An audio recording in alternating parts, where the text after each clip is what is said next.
Well guys, today I'm going to tell you how I went from this to this in only 3 days. Wow.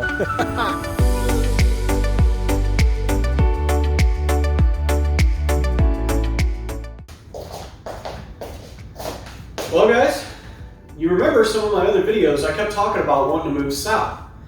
People around me, people I worked with, I kept talking to them about wanting to move. And they were like, well, where do you want to move exactly? And all I would tell them is... In the south? Yes. The deep south.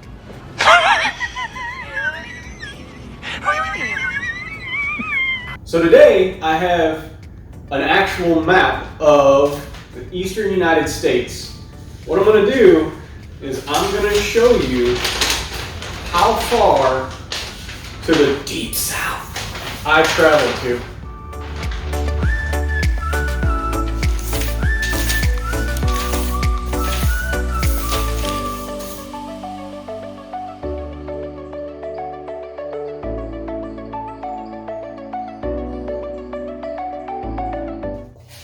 Okay, let's talk about where all of this began. So the last time you guys saw a video of me in that would be my old house, where that was up in Missouri. So basically, it's around St. Louis. I would say it's about an hour or two from St. Louis where I was shooting those videos for you. But the thing is I grew up, let's say right about, it'd be somewhere right here, okay? And I grew up in a little bitty town with like 400 and something people. Now, there isn't, so keep in mind this is before the, this is before the internet existed, and if it did, it was not very widespread at that time.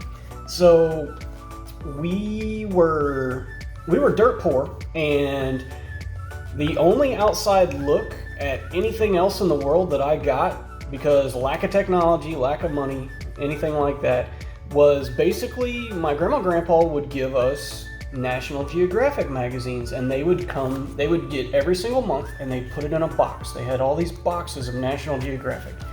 So that gave me a look at the outside world. And until that time, I'd never seen tropical plants, I'd never seen other cultures, I'd never seen anything like that. So a series of events ended up with me shooting videos, starting my YouTube channel right here. Little town called Troy, Missouri. So see, here's St. Louis right here, and here's Troy, Missouri. So just how far south did we go? Well, we're gonna start our trip right here, and we are going...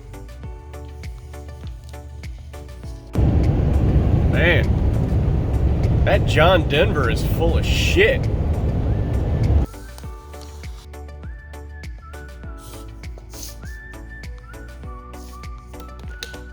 All the way down south. We went all the way. It's pretty crazy. It was about a 1,100 mile trip. And I would venture to say that as of this point, it was totally worth it. Well, basically I was at a point in my life where I would have no problem whatsoever moving 1,000, 1,100 miles. Hell, I could have moved a lot further than that.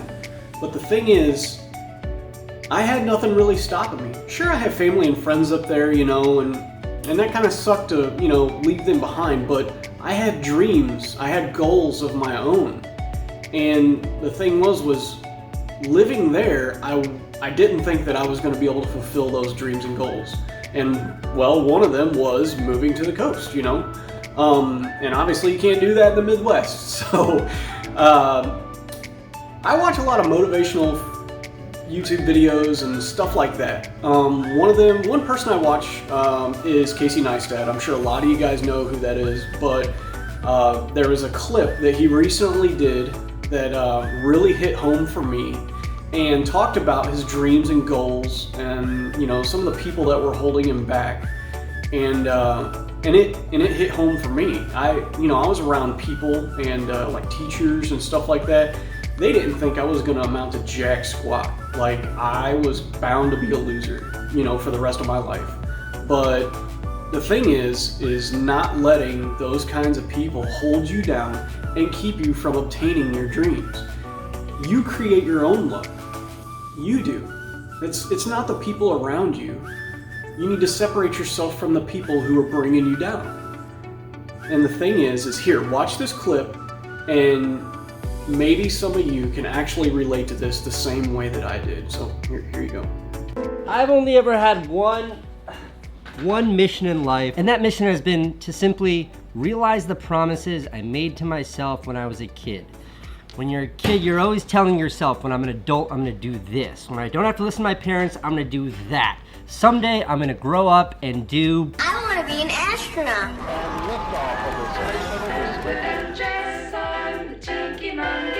See, those goals, those ambitions, my very first dreams in life were to simply get away from the people who told me I couldn't. Some of my high school teachers, my parents' friends, some of the people who were supposed to be guiding me in life, the people who made a kid feel small because he was different. That was the world that it felt like I grew up in, and my goal was to get away from that. And that struggle gave birth to all new dreams and aspirations. Those were the promises that I made to myself when I was younger that I had to realize. It's pretty powerful stuff, isn't it? So the thing is besides that, with the field that I work in, I had a manager and awesome guy. His name was Jeff, and great guy, great family. He was 61 years old, and he planned on working in his career until he was 70 and retiring. Well, one day he went home from work, took a nap on the couch, and never woke up. The thing is he thought he was nowhere even close to being done. He thought that he had another 9 years before he was going to retire, and then he was going to take a permanent vacation for the remainder of his years. And that was cut really, really short. Well, what that did was that got the wheels turning in my head.